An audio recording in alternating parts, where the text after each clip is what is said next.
പ്രേമലല്ലേട്ടാ, രൂപയുടെ മൂല്യം ഇടിഞ്ഞു എന്നുള്ളൊരു വാർത്ത ഇപ്പൊ പുറത്തു വരുന്നുണ്ട്. എന്താണ് രൂപയുടെ മൂല്യം പെട്ടെന്ന് ഇടിയാനുള്ള കാരണം? കാരണം എല്ലാവർക്കും അറിയാവുന്നതാണ്, അതിൽ പുതുമയൊന്നും പ്രതീക്ഷിക്കുന്നില്ല.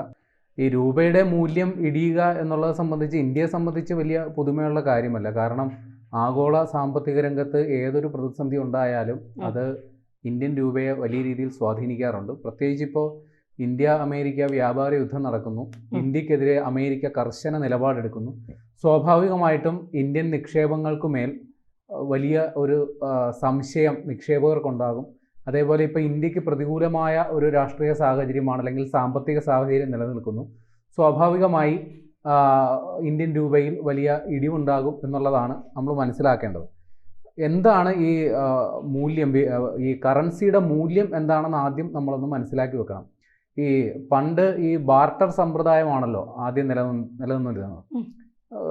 അതായത് നമുക്കിപ്പോൾ കപ്പയുണ്ടെങ്കിൽ അപ്പുറ ആൾക്ക് ചീരയുണ്ടെങ്കിൽ അങ്ങോട്ടും ഇങ്ങോട്ടും കൊടുത്തു മാറുക. ഇതിന് ശേഷം നമ്മൾ ഈ രാജ്യങ്ങൾ തമ്മിലും വ്യക്തികൾ തമ്മിലും ഇടപാട് നടത്തിയപ്പോൾ ഈ ഉൽപ്പന്നങ്ങൾ ഇല്ലാത്ത ആൾക്കാർക്ക് അത് വേണം എന്നുള്ളൊരു ആവശ്യം വന്നപ്പോൾ സ്വാഭാവികമായിട്ടും അതിന് പകരം കൊടുക്കാൻ എന്തെങ്കിലും ഒരു സംഗതി വേണമല്ലോ. ആദ്യകാലത്ത് ഉണ്ടായത് ഈ ലോഹങ്ങളും പാത്രങ്ങളും ഒക്കെയാണ് അങ്ങോട്ടും ഇങ്ങോട്ടും കൊടുത്തിരുന്നത്. പിന്നീട് അത് കറൻസിക്ക്, നാണയങ്ങൾക്കും കറൻസിക്കുമായിട്ട് മാറി. ഇപ്പോൾ ഈ കറൻസിയുടെ മൂല്യം എന്ന് പറയുന്നത് ഓരോ രാജ്യത്തിൻ്റെയും അവിടുത്തെ ഭരണ നേതൃത്വത്തിൻ്റെ മികവ്, അല്ലെങ്കിൽ അവിടുത്തെ സാമ്പത്തിക അവസ്ഥ, അല്ലെങ്കിൽ മറ്റ് രാഷ്ട്രീയ സാഹചര്യം ഇതനുസരിച്ച് അങ്ങോട്ടും ഇങ്ങോട്ടും ഒക്കെ മാറിക്കൊണ്ടിരിക്കും. ഇപ്പോൾ അമേരിക്കയെ സംബന്ധിച്ച്, അമേരിക്കയാണ് ഇപ്പോൾ ലോകത്തെ ഏറ്റവും വലിയ ഒരു ധനസ്ഥിതിയുള്ള രാജ്യമെന്ന നിലയിൽ സ്വാഭാവികമായിട്ടും ആ രാജ്യത്തിൻ്റെ കറൻസിക്ക് ലോകക്രമത്തിൽ വലിയ ഒരു സ്ഥാനമുണ്ട്, വലിയൊരു മൂല്യമുണ്ട്. ഇപ്പോൾ പെട്ടെന്ന് ഇപ്പോൾ നമ്മുടെ ഇന്ത്യൻ രൂപയുടെ വില എന്ന് പറയുന്നത് നിലവിൽ 88.19 രൂപയാണ്. ചരിത്രത്തിൽ ആദ്യമായിട്ടാണ് ഇന്ത്യൻ കറൻസിയുടെ മൂല്യം 88ലേക്ക് പോകുന്നത്. പെട്ടെന്ന് നമ്മൾ കേൾക്കുമ്പോൾ കൂടെ ഇന്ത്യൻ കറൻസിക്ക് 88 രൂപ വിലയുണ്ടല്ലോ, കൊള്ളാമല്ലോ, ഇച്ചിരി വില കൂടി, നല്ല രസം എന്നൊക്കെ കരുതും. പക്ഷേ അത് നേരെ തിരിച്ചാണ് ചിന്തിക്കേണ്ടത്.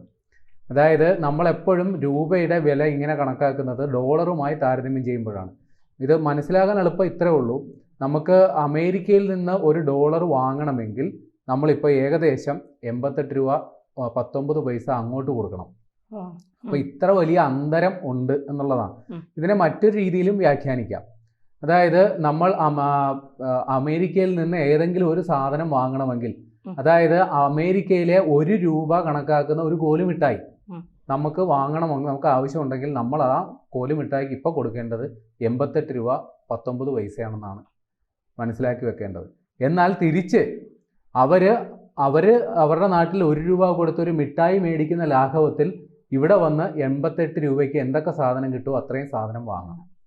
അപ്പോൾ രൂപയുടെ മൂല്യം ഇടിഞ്ഞു എന്നുള്ളത് മറ്റൊരു സാധ്യതയും കൂടി കാണുന്നുണ്ട്. കാരണം ഇന്ത്യയിൽ നിന്ന് എന്തെങ്കിലും വാങ്ങാൻ ആഗ്രഹിക്കുന്നവർക്ക് പറ്റിയ സമയമാണിത്.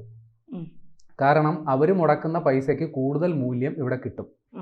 അതായത് കൂടുതൽ വാങ്ങാനായിട്ടുള്ള സാവകാശം കിട്ടും, അവസരം കിട്ടും എന്നാണ് മനസ്സിലാക്കേണ്ടത്. മറ്റൊരു തരത്തിൽ പറഞ്ഞാൽ ഈ പ്രവാസി, ഇപ്പോൾ അമേരിക്കൻ മലയാളികളൊക്കെ ഉണ്ടെങ്കിൽ അവർക്ക് നാട്ടിൽ നിക്ഷേപം നടത്താൻ ഏറ്റവും അനുയോജ്യമായ സമയമാണ്. അവരുടെ കയ്യിലുള്ള മിച്ചമുള്ള ഡോളറുകൾ ഇപ്പോൾ ഇന്ത്യയിലേക്ക് അയച്ചു കഴിഞ്ഞാൽ ഈ പറയുന്ന രീതിയിൽ വലിയ ഉന്നതമായ മൂല്യം അതിന് കിട്ടും. കുറച്ചുകൂടി കൂടുതൽ നിങ്ങൾക്ക് നാട്ടിൽ നിക്ഷേപം നടത്താം, അല്ലെങ്കിൽ നാട്ടിൽ വല്ല വീടോ സ്വത്തോ ഒക്കെ വാങ്ങിച്ചിടാൻ ആഗ്രഹം ഉണ്ടെങ്കിൽ ഇപ്പോൾ വാങ്ങാവുന്നതാണ്. കാരണം സ്വാഭാവികമായിട്ടും വരും ദിവസങ്ങളിലും ഇന്ത്യ അമേരിക്ക വ്യാപാര യുദ്ധം വരും ദിവസങ്ങളിലും മൂർച്ഛിക്കാനാണ് സാധ്യത. കാരണം ഇന്ത്യ അമേരിക്കയ്ക്ക് വിധേയപ്പെടുന്നില്ല. ഇന്ത്യ അമേരിക്കയെ പ്രതിരോധിക്കാനുള്ള കണക്കൂട്ടൽ തന്നെയാണ് പോകുന്നത്. അപ്പോൾ അമേരിക്കയും അവരുടെ നിലപാടുകൾ കടുപ്പിക്കും. സ്വാഭാവികമായിട്ട് അമേരിക്കൻ ഡോളറിനെ വെല്ലുവിളിക്കാൻ പറ്റിയ ഒരു ധനകാര്യ സ്ഥിതിയിലല്ല ഇന്ത്യ എന്നുള്ളത് കൊണ്ട് സ്വാഭാവികമായിട്ട് ഇന്ത്യൻ കറൻസിയുടെ മൂല്യം ഇനിയും ഇടിയാനാണ് സാധ്യത. പക്ഷേ അത് ഒരു സ്ഥിരതയുണ്ടാവില്ല. കുറച്ച് കഴിയുമ്പോൾ ഇത് ഒരു തിരിച്ചുവരവ് ഉണ്ടാകും എന്നുള്ളതാണ്. പക്ഷെ തിരിച്ചുവരവ് എന്ന് പറയുന്നത് കുറേ അങ്ങ് നഷ്ടപ്പെടുത്തിയിട്ട് കുറച്ച് തിരിച്ചു കിട്ടുന്ന പോലെ ഉണ്ടാവുള്ളൂ. ഇപ്പോൾ ഉദാഹരണം പറഞ്ഞാൽ ഇന്ത്യൻ രൂപയുടെ മൂല്യം ഒരു 90 രൂപയൊക്കെ എത്തിയെന്ന് കരുതുക. പക്ഷേ അത് തുടങ്ങിയത് 87 രൂപയാണ്. ഇത് തിരിച്ചു വരവ് ഒരു 88 രൂപയിലോ 89 രൂപയിലോ വന്ന് നിൽക്കും. ചെറിയൊരു ഏറ്റക്കുറച്ചിലുണ്ടായി എങ്കിലും ഈ രീതിയിലുള്ളൊരു അന്തരം അപ്പോഴും ഉണ്ടാകും എന്നുള്ളത് തന്നെയാണ്. ഇപ്പോൾ ഡോളറിനേക്കാൾ നമുക്കിപ്പോൾ ഏറ്റവും വലിയ വിലയിടി ഉണ്ടാക്കിയ ചൈനീസ് യുവാൻ, ചൈനയുടെ കറൻസി ആയിട്ടുള്ള യുവാനുമായിട്ടാണ് ഏറ്റവും വലിയ ഇടിവുണ്ടായേക്കുന്നത്. ഏതാണ്ട് 12 രൂപ 33 പൈസയാണ് ഇപ്പോൾ കണക്കാക്കുന്നത്. ഇത് ഏതാണ്ട് 1% ഉള്ള മാറ്റം ഇപ്പോൾ ഉണ്ടായിട്ടുണ്ട്. കഴിഞ്ഞ ഒരു 4 മാസത്തിനിടയിൽ ചൈനീസ് യുവാനുമായിട്ട് നമുക്ക് 6% വിലയിടിവ് ഉണ്ടായിട്ടുണ്ട് എന്നുള്ളതാണ് കണക്ക്. അപ്പോൾ ഈ വിലയിടിവ് ഒരു പരിധിവരെ ഇന്ത്യക്ക് ഗുണകരമാണ് എന്നിപ്പോൾ പറയുന്നുണ്ട്. കാരണം ഇന്ത്യയും ചൈനയും തൊട്ട് അടുത്ത രാജ്യമാണ്. വലിയ അന്തരമില്ല, ഏതാണ്ട് 12 രൂപ 13 രൂപ കൂട്ടിക്കോളും, 13 രൂപയുടെ വ്യത്യാസമേ ഉള്ളൂ ഇന്ത്യയും ചൈനയും തമ്മിലുള്ള കറൻസികൾക്ക്. അതുകൊണ്ട് ഇന്ത്യയെ സംബന്ധിച്ച് ഇപ്പോൾ അമേരിക്കയുമായിട്ട് ഡീൽ ചെയ്യുന്ന അത്ര ദോഷകരമല്ല ഇപ്പോൾ ചൈനയുമായിട്ട് ഡീൽ ചെയ്യുന്നത്. അതുമാത്രമല്ല, തൊട്ടടുത്ത അയൽ രാജ്യമെന്ന നിലയ്ക്ക് ഈ ഒരു അവസരം മുതലാക്കി ചൈനയ്ക്ക് വേണമെങ്കിൽ കൂടുതൽ ഇന്ത്യയിലേക്ക് നിക്ഷേപം നടത്തുകയോ ഇന്ത്യയിൽ നിന്ന് സാധനങ്ങൾ വാങ്ങുകയോ ചെയ്യാം. അപ്പം അത്തരത്തിൽ വലിയ ഒരു അവസരമാണ് തുറന്നു കിട്ടുന്നത്. ഏതായാലും റിസർവ് ബാങ്കിൻ്റെ നിലപാട് ഇനി വളരെ നിർണായകമാണ്.